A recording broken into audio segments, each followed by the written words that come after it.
وبركاته.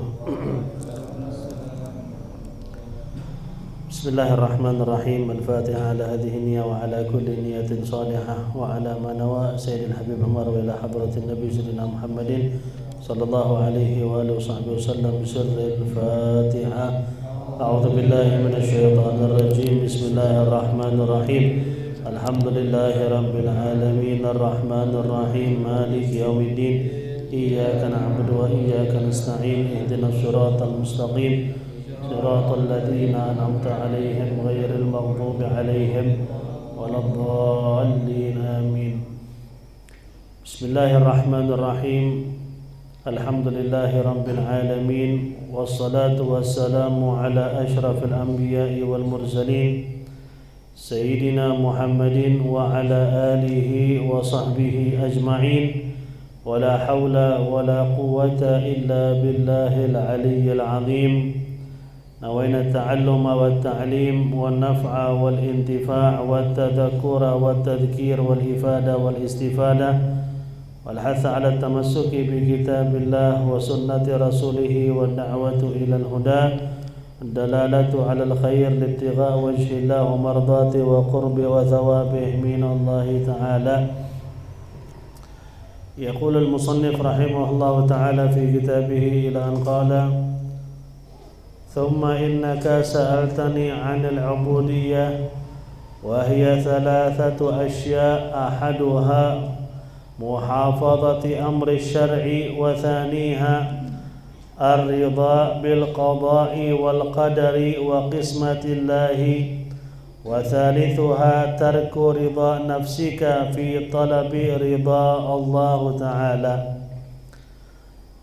Di sini kita masih meneruskan nasihat-nasihat maupun arahan-arahan Al-Imam Al-Ghazali alaihi rahmatullah ta'ala kepada muridnya, di mana muridnya Imam Ghazali sempat bertanya kepada Imam Ghazali tentang penghambaan atau seorang mukmin yang disebut dengan hamba Allah Subhanahu wa taala.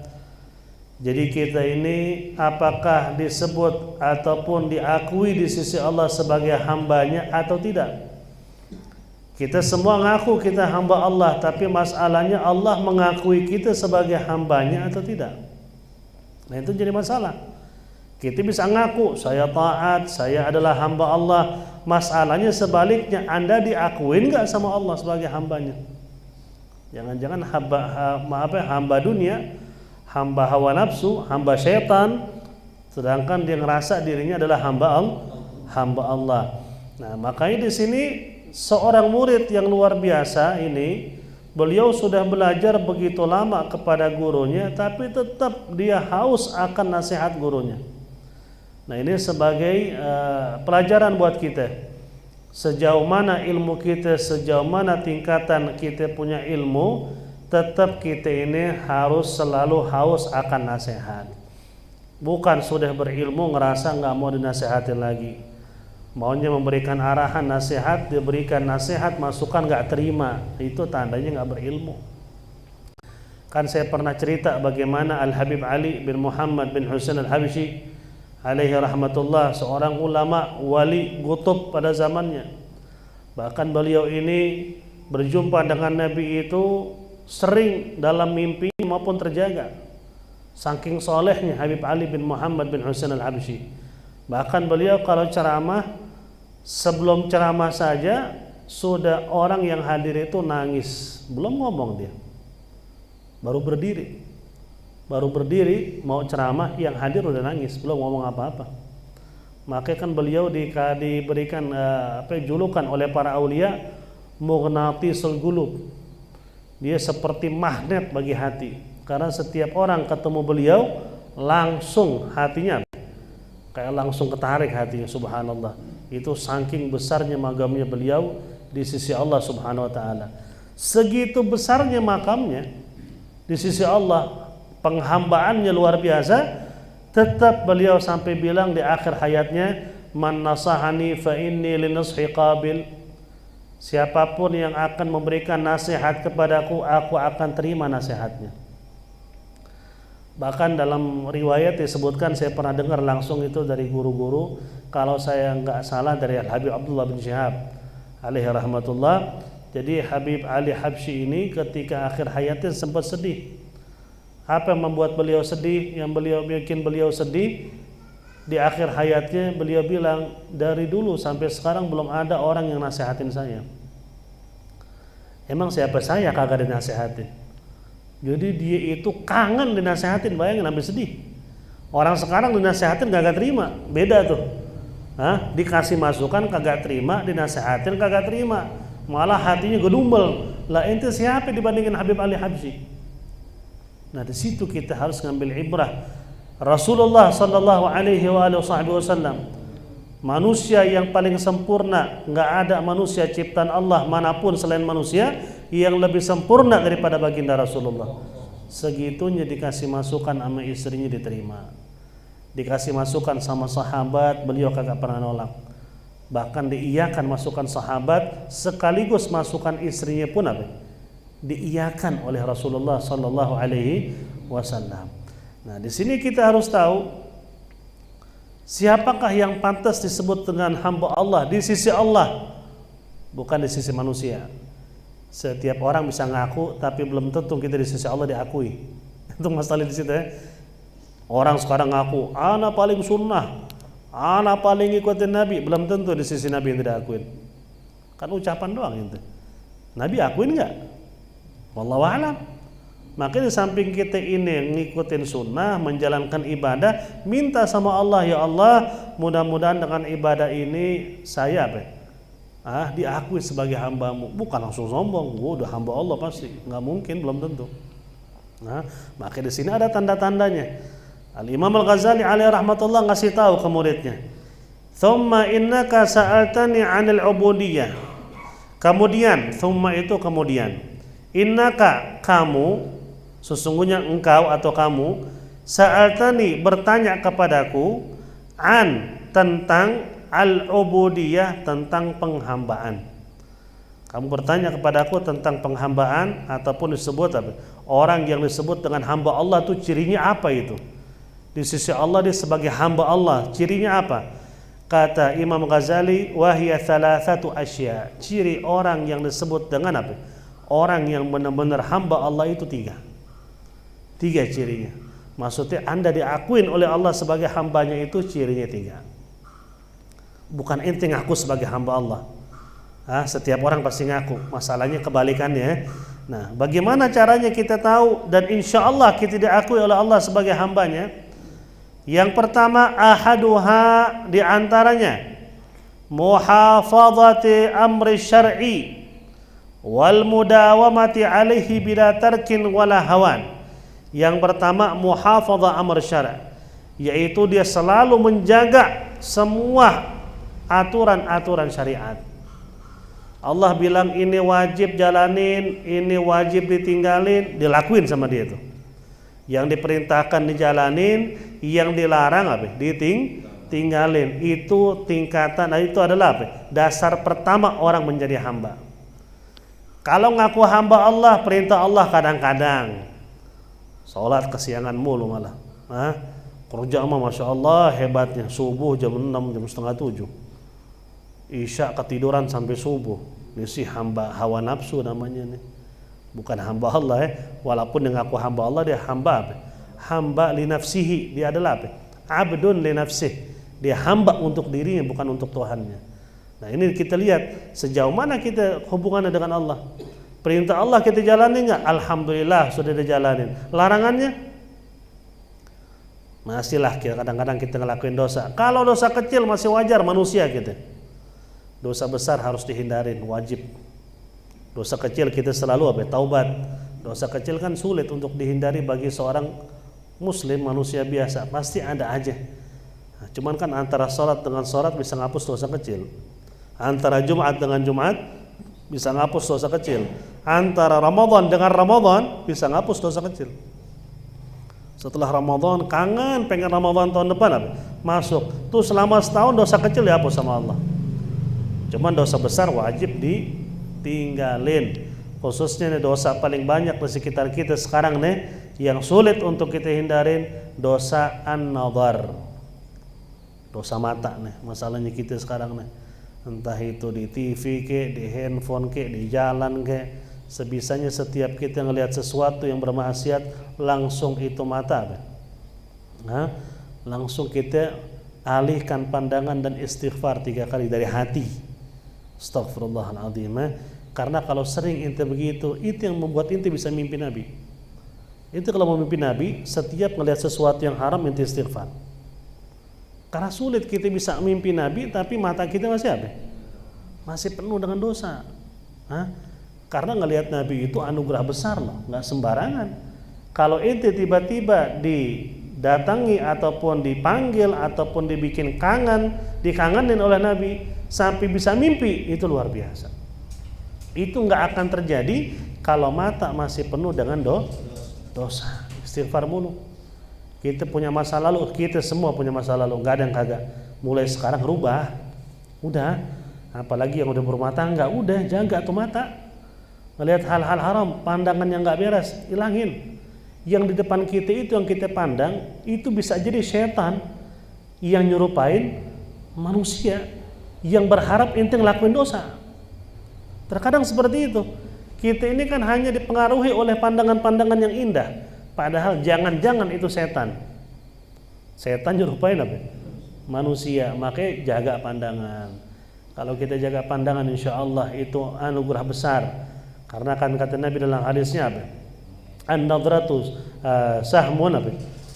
Masmumin min suhum iblis. Pandangan yang dosa itu adalah panah yang beracun di antara panahnya iblis. Mantarakaha, siapa yang meninggalkan pandangan yang haram karena Allah akan memberikan dia kelezatan iman di hatinya. Coba sekali ngelihat sesuatu yang dosa nggak sengaja ente buang, ente istighfar. Tuh hari apa? Ente akan merasakan lezati iman. Sholat kayak khusyuk, zikir kayak enak, hadir taklim kayak nggak dipaksa. Justru apa? Kayak terpanggil apa? Hati kita untuk apa? Untuk ta'lim. Itu tandanya iman kita bertambah. Kemudian muhafazatu amri syar'i wal mudawamati alaihi bila tarkin wala hawan. Arti menjaga amr syariat atau menjaga hukum syariat ataupun apa? Aturan syariat, yaitu senantiasa menjalankannya dan tidak pernah dia menyepelekan hukum-hukum syariat. Nggak nyepelehin, selalu di otaknya itu syariat nomor 1. Makanya kan ada pernah ngajarin, kalau kita sholat subuh susah untuk bangun. Kalau pas kita bangun subuh nih, kan suka ketiduran lagi tuh, melihat jam, 5 menit lagi deh, bangun-bangun 6:30, bukan 5 menit lagi tuh. Gimana caranya? Ketika sadar, inti ingat firman Allah, selalu ingat, jangan pernah lupa. Wa ma khalaqtul jinna wal insa illa liya'budun. Itu tanam di hati. Ingat tuh, itu Allah bicara sama kita. Apa bicaranya? Secara nggak langsung ke kita langsung nih, aku tidak menciptakan kamu maupun menciptakan jin kecuali untuk beribadah. Insya Allah nanti bangun. Kita sadar kalau itu diciptain buat tidur, tapi buat apa? Buat ibadah. Waktu tidur udah selesai, udah tidur kita berjam-jam. Dia bangun udah waktu sholat mau sholat. Jangan pakai entar dulu. Kita nggak jadi hamba Allah tuh, jadi hamba hawa nafsu ya. Yang kedua kata Imam Ghazali, tanda hamba Allah ataupun tanda penghambaan yang hakiki di sisi Allah, ar-ridha bil qada'i wal qadari wa qismatillah, yaitu ridha. Hati ridha apa? Hati menerima. Itu ridha. Ketika kita punya hati menerima atas ketentuan Allah kepada qada dan qadar, itu disebut ridha kepada qada dan qadar. Nah, qada dan qadar banyak ulama itu berbeda-beda tentang pengertiannya. Ada yang bilang qada pengertiannya begini, qadar pengertiannya apa? Lain lagi. Ada yang bilang qada dan qadar pengertiannya sama aja. Nah, itu menurut Imam Ghazali. Imam Ghazali bilang al-hukmul ilahi, at-taqdirul ilahi. Jadi takdir Allah, takdir ilahi, takdir dari Allah ketentuan Allah itu disebut dengan qada dan qadar. Jadi menurut Imam Ghazali, qada dan qadar artinya sama aja, yaitu ketetapan Allah. Itu disebut dengan qada dan qadar. Ini nggak ada air panas ya? Hah? Yang panas itu.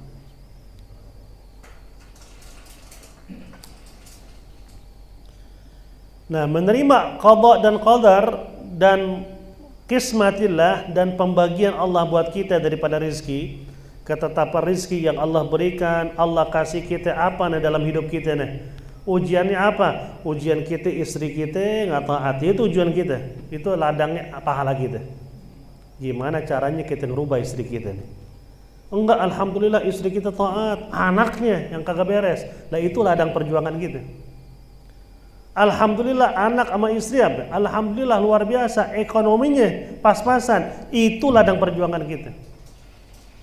Ente nggak pernah sesekali nemuin rumah tangga atau semuanya sempurna, nggak ada. Nggak ada. Suami, istri, anak baik-baik saja, duitnya haram. Ada aja begitu. Suami, istri baik-baik aja, anaknya kagak beres. Ada yang begitu. Suaminya baik, istri kagak baik, anaknya baik. Macam-macam. Setiap orang punya ujian berbeda-beda. Tapi ada orang diuji lebih, ada orang diuji nggak lebih. Kenapa itu? Yang diuji lebih Allah tahu nih orang mampu untuk ngatasin.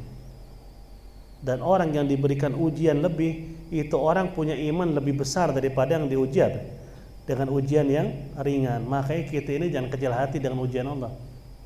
Apapun tuh ujian Allah tahu iman itu kuat. Nah, kalau kita sabar, kita taat dan kita serahkan kepada Allah dengan kita berkata apa? Wa ufawwidhu amri ila Allah innallaha basirun bil ibad. Aku serahkan semua urusanku kepada Allah, itu tanda kedua penghambaan. Cuman kalau setiap dikasih ujian dikit, wah bukan kegerutuh lagi, ngamuk-ngamuk. Salah gue apa? Kenapa ujian begini? Kok orang lain enak, gue kagak enak? Wah ini sih penghambaan yang kedua kagak ada di ente. Ente masih hamba apa? Hamba nafsu, kembali lagi ke nafsu tuh. Karena hamba tuh ada dua. Ada hamba nafsu, ada hamba Allah. Nafsu itu termasuk hamba syaitan ya. Hamba syaitan juga termasuk hamba nafsu. Dan hamba Allah, kita termasuk yang mana nih? Kalau orang masih dalam kategori orang awam, banyak yang masih hamba nafsu, terkadang hamba Allah masih berubah. Kalau udah jadi orang soleh, dia adalah hamba Allah. Nah kita ngaji berharap menjadi dalam golongan orang soleh, yaitu yang kedua, terima apa yang Allah tetapkan. Dengan cara apa? Setelah ikhtiar, tapi intinya setiap ketetapan Allah, rizki ke, jodoh ke, anak ke, kita terima setelah kita berikhtiar. Kita ikhtiar doa, ketetapan Allah apa? Ya udah itu yang terbaik. Dah gitu aja dah. Itu tanda hamba Allah tuh. Udah kita ikhtiar, kita serahkan kepada Allah, diberikan hasil di luar keinginan kita ngegerutu, itu belum hamba Allah, masih hamba hawa nafsu. Ya, harus kita ini apa? Kembali kepada Allah. Ada orang kaya, ada orang miskin, ada orang hidupnya enak, ada orang hidupnya sederhana. Itu ketetapan Allah, udah jalanin. Ente dikasih sederhana, itu yang terbaik. Kenapa? Bisa jadi kalau dikasih kaya, ente jangankan ingat Allah, sholatnya kagak pernah pasti. Allah sayang, dikasih ente begitu hidup. Karena Allah udah janji mau ngasih ente tempat yang enak di sana. Enggak, mana mau kaya juga kayak di zaman Nabi siapa itu? Yang seorang hamba Allah yang taat kepada Allah luar biasa, taatnya luar biasa. Tiba-tiba datang ke nabinya, dia bilang, ya Nabi Allah doakan saya ini orang miskin, pengen bersedekah. Katanya Nabi, nggak usah, udah ente hamba Allah udah, alhamdulillah bersyukur. Walaupun nggak bisa sedekah, Allah tahu keadaan ente. Enggak, anak mau kaya, pengen bantu orang, nggak cukup saya nih, ibadah doang, pengen bantu orang, dia doain. Mulai dia ada duit, samping beribadah sambil bersedekah, bantu orang. Datang lagi ke nabinya, ya Nabi Allah, doakan saya biar kekayaan saya bertambah. Kata Nabi, emang gak cukup segitu bersedekah? Enggak, pengen sedekah lebih lagi. Itu kurang tuh segitu tuh. Kata Nabi, udah cukup, ente udah bisa ibadah, bisa bersedekah, syukurin udah. Enggak, pengen lebih. Didoakan, bertambah lagi. Nah, mulai bertambah rezekinya di situ, kekayaannya bertambah. dimulai meninggalkan ibadah-ibadah yang enggak wajib. Yang wajib masih berjalan. Yang enggak wajib mulai ditinggal-tinggal sama dia. Karena mulai sibuk apa? Ngatur duit. Minta lagi kaya, kata itu Nabi udah cukup. Ini kualitas kita punya ibadah aja mulai apa? Mulai ngaco nih. Enggak, kalau saya semakin kaya, saya semakin khusyuk ibadah. Semakin banyak duit nih ceritanya. Dia doain begitu bertambah kekayaannya, la ibadah wajib wala ibadah enggak wajib, semua ditinggal. Bahkan disebutkan kekayaannya itu melimpah sampai dia enggak lagi beramal ke orang. Tadi beramal, muncul sifat sombong. Udah mulai dah. La ibadah wala apa, akhirnya mati dalam keadaan apa? Su'ul khatimah. Makanya syukurin aja udah. Hidup itu kaya miskin, nanti di alam kubur kayak gimana? Bisa jadi yang miskin apa? Orang kaya dalam kubur, yang kaya orang miskin di alam kubur. Kan tergantung amal kita. Inna akramakum indallahi atqakum. Orang yang paling baik di antara kamu yang paling apa? Bertakwa. Maka di situ syukurin. Yang penting kita ikhtiar. Yang nggak boleh itu serahkan semua sama Allah. Takdir apapun saya terima. Ngedablek di rumah. Nggak mau ngapa-ngapain. Lah bini teriak, ini gimana masak? Udah, percaya sama Allah deh. Nah, itu anak nangis-nangis minta susu. Udah, kita yakinin sama Allah deh, diam aja deh. Lah nggak bisa. Lo ikhtiar, Allah pasti kasih jalan. Nggak mungkin kagak. Nggak mungkin kagak. Karena setiap para nabi aja mereka apa? Punya yang namanya iktisab. Mereka punya kalau orang ada usaha, apa kalau bahasa Indonesianya? Semua itu nyari duit juga, maksudnya nyari rezeki para nabi. Termasuk Rasul itu rezekinya di mana? Nabi kita dikatakan dalam hadis sahih, rezekinya itu di pedang. Karena Allah menghalalkan rampasan perang buat umat Nabi Muhammad sallallahu alaihi wasallam. Jadi setiap perang, rampasan perang tuh kuda kayak peninggalan kayak pedang, semua itu boleh dijadikan sebagai harta. Nabi-nabi dulu ada rampasan perangnya, ada, cuman diharamkan bagi mereka. Jadi setiap ada rampasan perang, dalam riwayat disebutkan turun api dari langit nghangusin tuh rampasan. Sehingga enggak diambil dan enggak boleh dijadikan hak milik, hanya khusus untuk umat Nabi Muhammad sallallahu alaihi wasallam. Nanti kita sebutin beberapa kegiatan maupun usaha para nabi. Itu bukan tandanya mereka enggak tawakal. Mereka tawakal kepada Allah, tapi sambil berikhtiar. Wa thalithuha, dan tanda ketiga penghambaan kepada Allah, tarku ridha nafsika fi talabi ridha Allah Ta'ala. Tanda yang ketiga, tarku ridha nafs, meninggalkan keinginan nafsu untuk mendapatkan ridha Allah Subhanahu wa Ta'ala. Itu tanda ketiga. Meninggalkan setiap keinginan nafsu untuk meraih ridha Allah. Nah, ini yang paling sulit. Li'anna mukhalafatun nafsi asasul amri bainal abdi wa bainallah ta'ala. Dikatakan karena sesungguhnya melawan hawa nafsu itu asas tolak ukur daripada hubungan seorang hamba dengan Tuhannya, baik atau tidak tergantung sejauh mana dia melawan hawa nafsu. Itu yang paling sulit. Tapi harus emang itu apa ya? Ujian kita di dalam hidup ini. Karena kan kenapa Nabi bilang dikatakan dalam hadis Nabi, sungguh beruntung sampai 3 kali bagi orang-orang yang tidak melihatku tapi beriman kepadaku. Nabi kan bilang sungguh beruntung orang yang melihatku dan beriman. Itu maksudnya sahabat ngelihat Nabi beriman, ya wajar ngelihat bulan purnama di depan mukanya, cahaya Rasulullah, gimana nggak beriman? Lah kalau kita di zaman Nabi, ya udah syahadat ngelihat muka Nabi, insya Allah kita hakul yakin. Nabi bilang perang, kita pasang badan di depan, lah Nabi yang ngomong. Nabi bilang perang pakai tangan, nggak usah bawa pedang, lah kita iyain pasti. Ya, surga depan kita, apa yang kita tungguin coba? Mau kebelah sampai kebelah 2 kan badan casing, roh kita yang masuk surga. Nah itu mereka lihat Nabi beriman, kata Nabi beruntung mereka. Cuman Nabi bilang 3 kali, sungguh beruntung. Siapa mereka? Yang tidak melihat aku tapi beriman kepadaku. Kenapa itu? Karena itu masalah nafsu. Kan orang sulit untuk beriman atau percaya tentang sesuatu yang tidak dilihat. Tapi ente percaya, yakin, lah beruntung 3 kali kata Nabi. Lah kita ini dikasih kenal sama Nabi 3 kali lo beruntung. Kenapa? Karena mukhalafatun nafs. Untuk melawan hawa nafsu itu sulit bagi orang yang ngelihat wajah Nabi. Yang ngelihat wajah Nabi sulit. Bagi orang yang lihat wajah Nabi, bagi mereka melawan hawa nafsu nggak sesulit kita yang nggak pernah lihat wajah Nabi. Karena mereka kalaupun ada hawa nafsu ngeliat muka Nabi, nafsunya hilang. Bener kagak? Sayyidina Abu Bakar Siddiq duduk sama Nabi, keasikan duduk sama Nabi, Nabi bilang pulang dulu sono makan siang. Karena Nabi nggak ada makanan di rumahnya. Dia mau ngasih, nggak ada makanan, disuruh pulang, makan dulu sono. Dia pergi balik lagi. Lah kata Nabi belum makan. Kata Sayyidina Abu Bakar Siddiq, ya Rasulullah, saya nggak nafsu makan, saya lebih senang apa? Duduk bersamamu. Itu hawa nafsunya apa?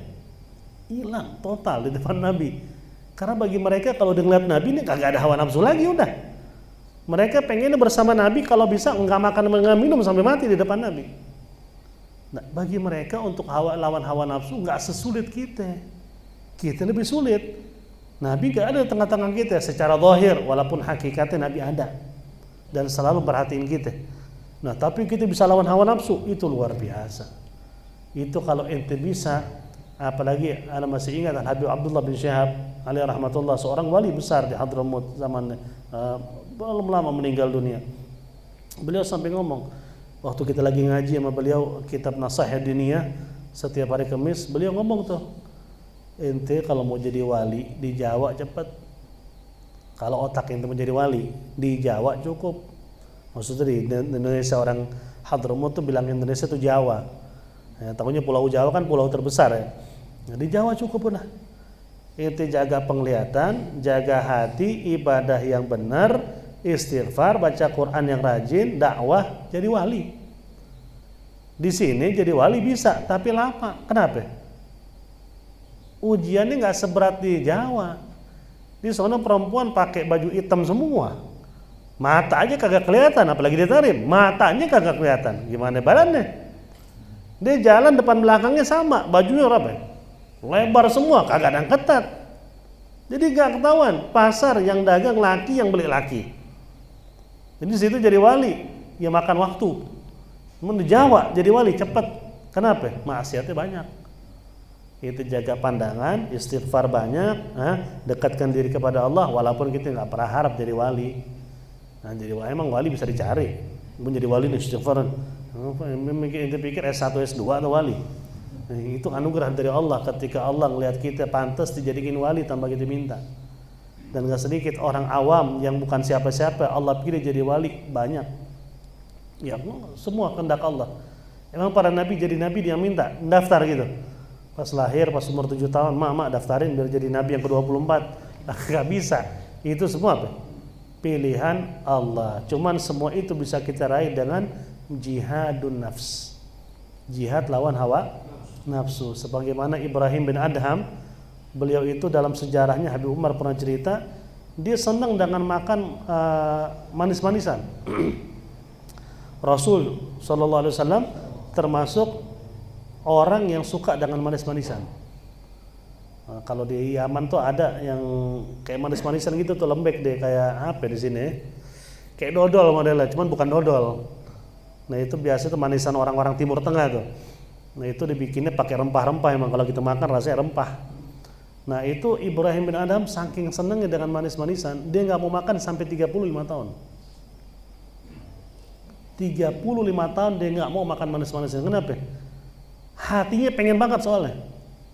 Sehingga kalau ngeliat orang makan manis-manisan dia pergi. Kenapa? Dia pengen lawan keinginan nafsunya. Padahal sebenarnya kalau dia makan boleh nggak? Sampai segitunya. Kita sih nggak perlu sampai segitu juga ya. Doyan apa ente? Anu doyan makanan Padang. Mulai sekarang nggak mau makan deh. Lihat orang makan jauh-jauh ente. Nggak begitu juga. Tetap ente boleh makan, tapi keinginan nafsu yang lawamah, keinginan nafsu yang tercela, maksiat, nah itu ente tinggal. Kalau masalah-masalah apa urusan batin, urusan batin ya, urusan perut, nah itu umum kita bisa jalanin. Yang penting jangan berlebihan. Cuman yang penting masalah hawa nafsu yang ngajak kita untuk maksiat. Mulai sekarang tinggalin. Lagi udah pada nikah nih, tinggalin udah. Masih ada keinginan, masih ngeliat perempuan, kawin lagi aja. Nggak apa-apa kawin lagi. Ribut nanti sama bini, ya udah, resiko ribut. Ya daripada itu maksiat. Bener kagak? Jalan ke sono kemari sama bini, kayak suami masya Allah deh. Suami gue ini apa ya? Setia tenang aja. Setia sama setia di luar apa? Beda. Kalau ente khawatir terjerumus dari fitnah lagi, kalau ente nggak puas sama bini ente, ngomong sama bini ente. Kalau enggak ente jaga pandangan dan syukurin apa yang Allah berikan. Kita jangan pernah jalalatan dengan ngelihat orang lain. Ingat yang omongan anak. Di luar mungkin ada orang lebih dari istri kita secara fisik, warna kulit, muka menarik, belum tentu dia menerima kita sebagaimana istri kita. Ingat itu. Cakep segala macam, ente kawinan deh. Sebulan 2 bulan lah, bikin ente darah tinggi langsung, stroke, pusing bala ente. Nah bini ente yang mungkin pas-pasan, masya Allah taat, nggak bikin ente pusing, dia terima apa adanya selama ini. Nah itu, syukurin apa yang ada, jaga pandangan. Karena kan masalah nafsu masalah 5 menit, lagi syahwat, masalah 5 menit 10 menit, udah kelar juga apa? Udah beres. Melihat orang lewat juga cakep gitu biasa aja, udah selesai. Nah itulah keinginan nafsu, itulah manusia, batasan nafsunya segitu. Ini 3 tanda penghambaan. Nah ingatin lagi, yang pertama menjaga amrus syari', menjaga ketentuan syariat. Artinya senantiasa menjalankan hukum-hukum syariat dan jangan sekali-kali menyepelekannya. Itu satu. Kedua, ar-ridha bil qada'i wal qadar wa qismatillah. Kita ridha ataupun menerima, penerimaan hati kita terima, ridha atas ketetapan Allah Subhanahu wa taala dalam segala hal termasuk urusan rezeki. Yang ketiga, tarku ridha nafsika, meninggalkan keinginan nafsu untuk meraih ridha Allah Subhanahu wa taala. Dari mana kita tahu ini adalah keinginan nafsu, ini adalah keinginan apa? Iman. Dari mana kita bisa beda nih? Ini nafsu apa iman nih? Gampang. Kalau ngajak kebaikan itu iman. Ngajak keburukan, lah itu nafsu. Duduk di rumah santai, kagak ngapa-ngapain, capek kagak, meriang kagak. Santai, lagi ngopi. Ada waktu taklim, udah gampang nih. Besok aja. Nah itu nafsu yang ngomong tuh. Gimana caranya? Ente langsung bangun kagetan hadir. Ente kalau lama-kelamaan bisa lawan hawa nafsu, lah ente keasikan nanti dengan ibadah. Nggak ngaji ngerasa gelisah, nggak sholat bisa keringat dingin gitu ya karena nggak sholat, panik. Kalau kita kan panik gara-gara bos, sampai kerjaan kesiangan panik luar biasa. Bayangkan kalau ente panik begitu gara-gara telat sholat, wali ente. Bener kan? Telat sholat subuh panik sampai keringat dingin, astagfirullahaladzim sampai nangis, wali ente. Nah jarang gitu begitu ya. Sampai tempat kerja telat 15 menit, waduh, apalagi udah ditegur nih. Ya udah dipecat kayak ini gue nih. Udah lemas, meriang, sampai dirawat di rumah sakit gitu. Coba bayangin kalau kayak gitu keadaan kita. Wallah kita jadi wali. Itu masalahnya, berarti hawa nafsu kita masih ngalahin iman kita. Itulah 3 tanda penghambaan. Kalau kita bisa jalanin, insya Allah kita menjadi hamba Allah Subhanahu wa taala di sisi Allah Subhanahu wa taala. Maka di sini dikatakan oleh Al-Imam Al-Qushairi. Imam Al-Qushairi ini ulama besar ya, seorang sufi. Beliau itu pernah punya anak sakit, dia berobat ke dokter manapun kagak sembuh-sembuh. Dia sampai bingung nih obatnya apaan, dimimpiin sama Nabi. Nabi bilang, wahai fulan, digituin, ente lupa dengan ayat-ayat penyembuhan. Kan ada ayat-ayat Quran untuk kesembuhan tuh. Ente cari juga, insya Allah di Google juga ada tuh ayat penyembuhan, ada beberapa ayat tuh. Itu bagus kita baca kalau kita lagi nggak tenang atau kurang fit, boleh kita lakuin, kita baca. Nah, dia baca sama beliau, alhamdulillah atas izin Allah anaknya sembuh. Ini Imam Qushairi. Beliau mengatakan apa? Aslul mujahadah fatmun nafsi 'alal ma'lufat. Yang disebut dengan mujahadah, hakikat mujahadah, aslul mujahadah artinya hakikat mujahadah, hakikat jihad kalau ke bahasa kita ya. Kalau orang lagi berjihad melawan hawa nafsu disebutnya apa? Mujahadah. Kalau jihad kan itu umum, jihad angkat pedang, jihad lawan hawa nafsu, macam-macam. Jihad itu artinya apa? Melawan, termasuk melawan hawa nafsu. Ketika Anda lagi berjihad, Anda disebut dengan berjihad lawan hawa nafsu disebut dengan mujahadah. Hakikatnya mujahadah fatmun nafsi, yaitu melawan hawa nafsu anil ma'lufat, dari segala yang diinginkannya.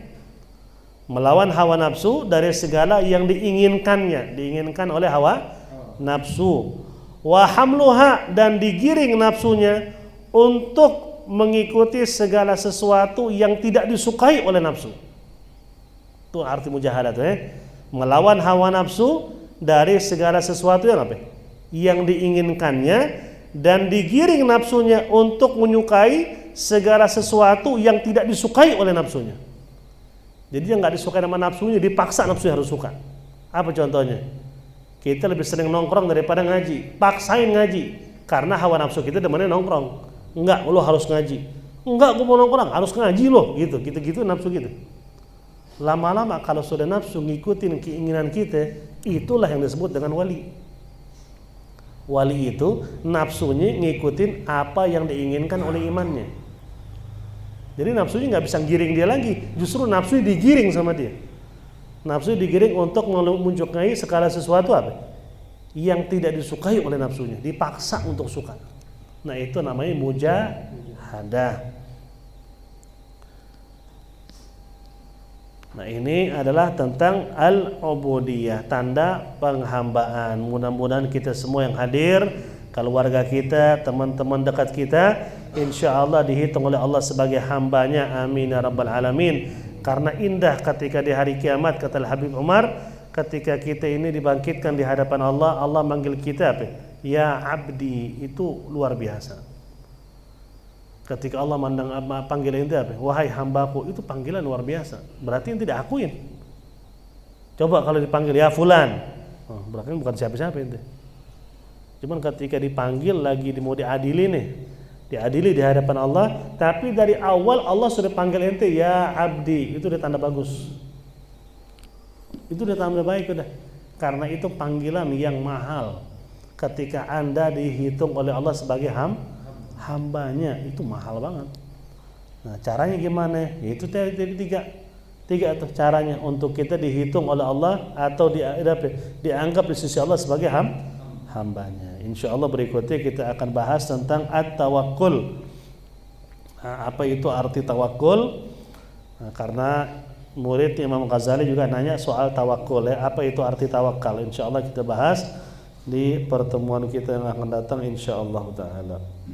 Sebelum ditutup, ada yang mau ditanya, dipersilakan. Fadhalu. Ada yang mau ditanya? Di luar pembahasan juga boleh, silakan. Nah, fadhal.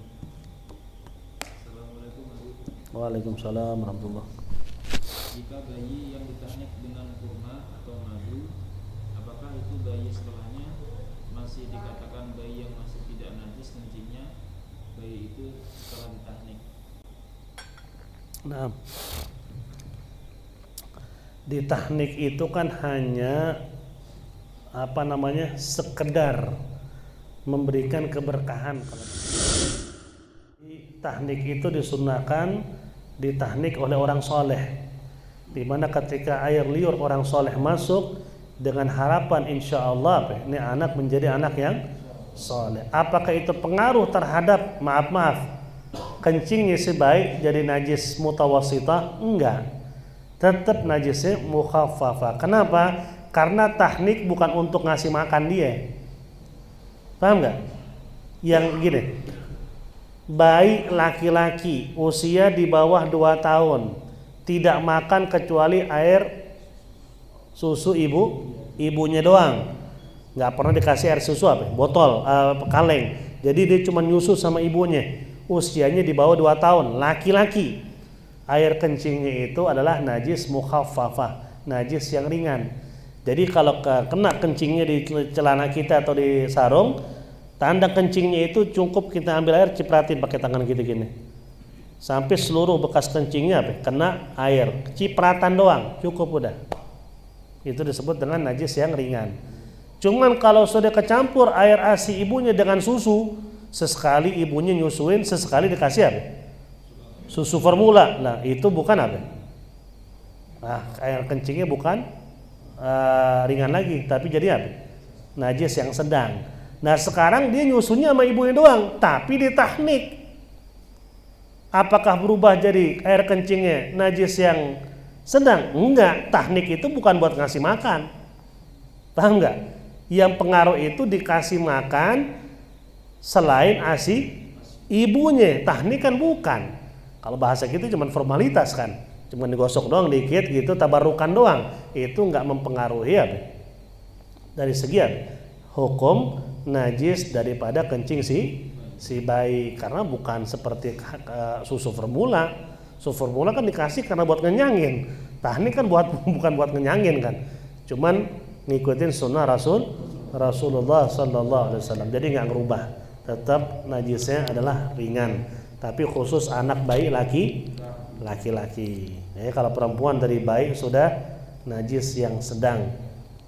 Itu dikatakan oleh ulama seperti itu. Ada lagi pertanyaan? Fadhal. Silakan mau nanya lagi. Fadhal. Waalaikumsalam warahmatullahi wabarakatuh.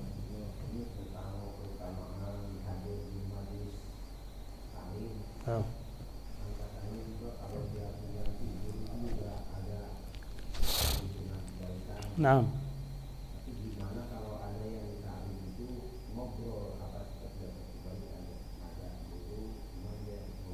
Nah,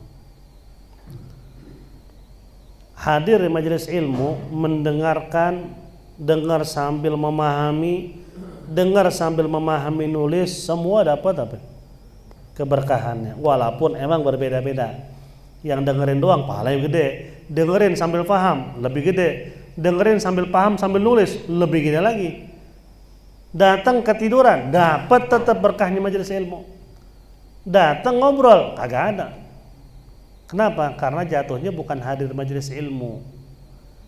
Nah, ketika kita ini maaf lagi diajak bicara sama orang tua, seandainya nih sebagai contoh, bapak itu lagi ngajak ngomong atau emak, itu ada kakak, emak itu lagi ngomong, yang begini-begini, kita ada kakak ngobrol nggak dengerin.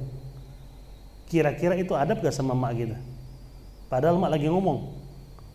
Nah, itu dapat pahala gak begitu? Dapat apa? Dapat dosa. Nah, dari segi adab nuntut ilmu, mendengarkan apa yang sedang disampaikan. Ketika mau ngobrol nanti kalau majelis sudah selesai. Nah, cuman kan orang awam sekarang kan nggak paham ya. Dia kadang-kadang ngobrol suka nggak sengaja gitu. Itu tetap dengan kadar nggak pahamnya itu, fadilah majelis ilmunya tetap dapat. Cuman sejak dia paham, jangan ilmu itu didengar. Kalau sudah selesai baru mau bicara. Nah, karena kan dilarang sangat ketika ilmu disampaikan itu kita berbicara. Itu dari segi adab. Ini ta'lim muta'alim kan pernah kita bahas. Mendengarkan guru ketika menyampaikan, mendengarkan guru kita menjelaskan ilmu, itu adab-adab nuntut ilmu. Takutnya keberkahan ilmunya nggak dapat. Sebaiknya mendengarkan. Ya seperti itu. Ada lagi pertanyaan? Nah, kalau kita suka sama ukti boleh? Suka apa? Suka sama wanita boleh, tapi wanitanya tahu, misalnya teman suka sama wanita tapi wanitanya tahu gimana Ustadz, apa mungkin zina Ustadz? Mesti gimana pertanyaannya? Pakai bahasa Spanyol sih.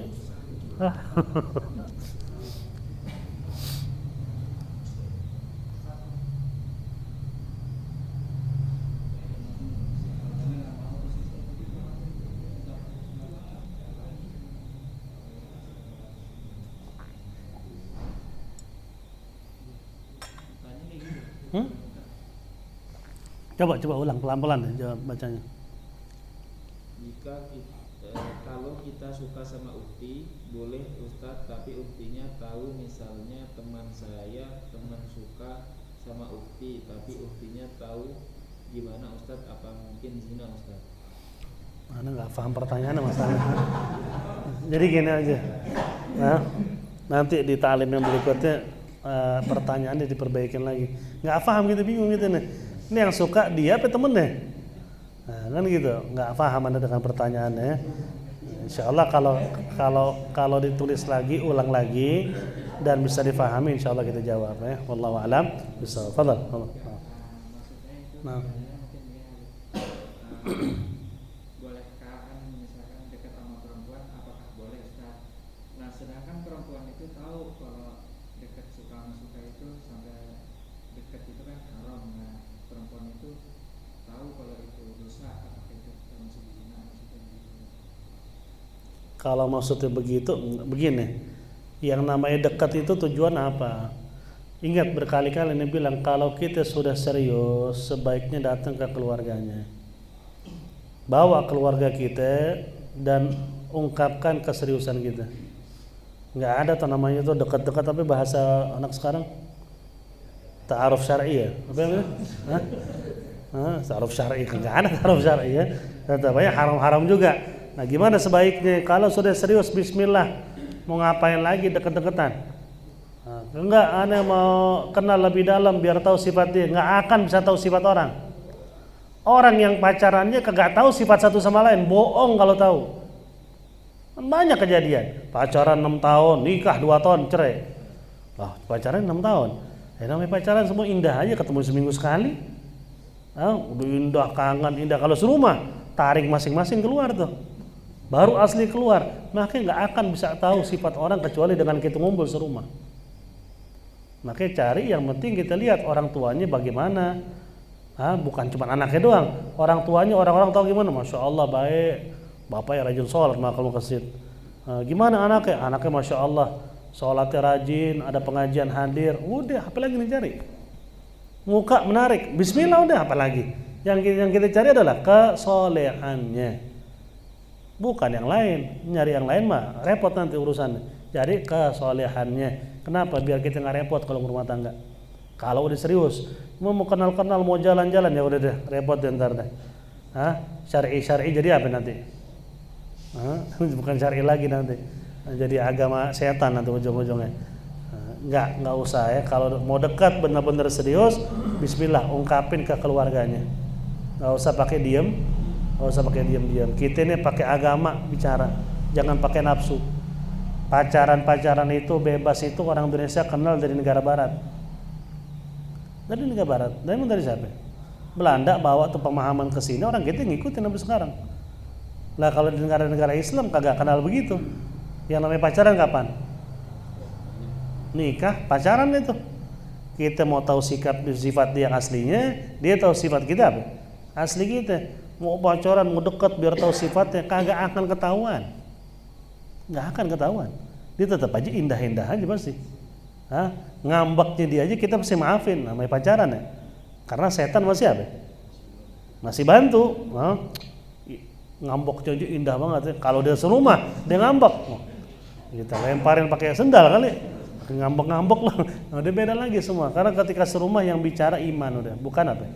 Bukan hawa nafsu lagi. Ya seperti itu ya. Wallahu a'lam bishawab. Al-Fatihah ala hadhihi niyyah wa ala kulli niyatin shalihah wa ila hadratin nabi sallallahu Muhammadin sallallahu alaihi wasallam bi sirril Fatihah. A'udzu billahi minasyaitonir rajim. Bismillahirrahmanirrahim.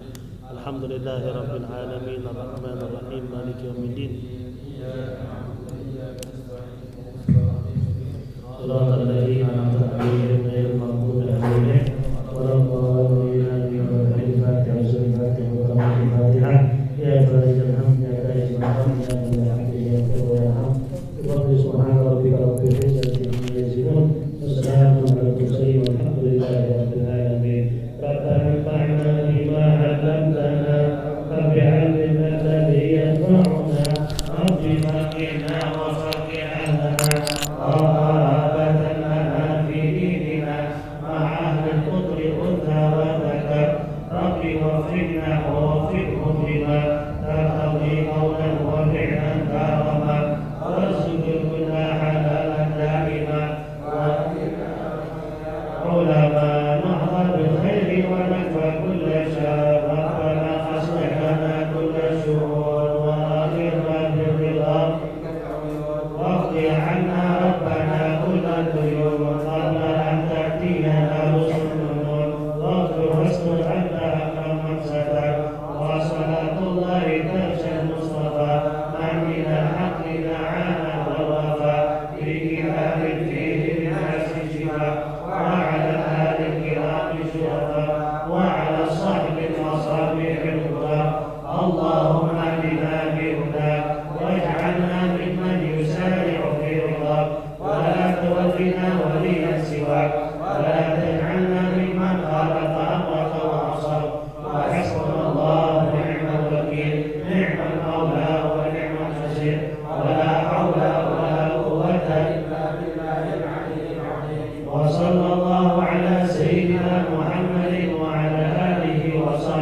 المسلمين أجمع آمين يا رب أسمع فضلا وجودا